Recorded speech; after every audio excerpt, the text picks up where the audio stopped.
So ఎక్కడ దాకా ఎందుకు, ఒక మణిపూర్ కానీ, ఒక మణిపూర్లో జరిగింది కానీ, తర్వాత మేఘాలయలో కానీ, షిల్లాంగ్లో జరిగినటువంటి దాడులు కానీ, సో రీసెంట్గా ఇదిగో నిన్న జరిగిన పగడాల ప్రవీణ్ కుమార్ గారు అనే ఒక క్రైస్తవ పాస్టర్ గారి మీద జరిగినటువంటి భయంకరమైనటువంటి ఇది కానీ. మీరు అంటే పాస్టర్ ప్రవీణ్ కుమార్ గారి పేరు చెప్పారు, ఎత్తారు కాబట్టి ఒక ప్రశ్న అడుగుతానన్నా. మీది రాజమండ్రి కదా, అంటే సరౌండింగ్స్ తప్పకుండా అక్కడే దగ్గర కొవ్వూరు నియోజకవర్గం అక్కడే కదా. అంటే చాలా మంది ఆయనది మర్డర్ చేశారని అంటున్నారు. అంటే మీకున్నటువంటి ఆ లోకల్ పరిస్థితులు అన్ని తప్పకుండా తర్వాత, లేకపోతే మీరు అంటే నేను కూడా వెళ్ళాను స్పాట్లోకి వెళ్ళి నేను కూడా స్పాట్లోకి వెళ్ళాను.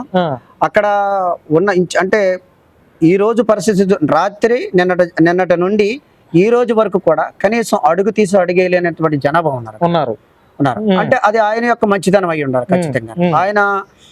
ఆయన గురించి తెలుసుకుంటే కొన్ని విషయాలు ఇంచుమించు ఒక 20,000 మందికి ఆయన పిల్లల్ని చదివించడం కానీ, వాళ్ళని ఆర్థికంగా ఇది కావడం కానీ చేస్తున్నారు అని అంటే ఆ వ్యక్తి గ్రేట్ అని చెప్పుకో. మంచి విషయమే, గ్రేట్ అని చెప్పి. ఈరోజు కడుపును పుట్టిన బిడ్డలను కూడా చంపేస్తున్నారు, రోడ్డు మీద వదిలేస్తున్నారు. అట్లాంటిది ఎవరికో పుట్టినటువంటి పిల్లల్ని అంతమందిని చదివించడం, వాళ్ళకి అన్నం పెట్టడం అంటే మామూలు విషయం కాదు. అది అయితే నిజంగానే అంటే మీరు రాజమండ్రి వాసిగా, కొవ్వూరు నియోజకవర్గ ప్రాంతానికి చెందిన వ్యక్తిగా మీరు కూడా స్పాట్లోకి వెళ్ళారు.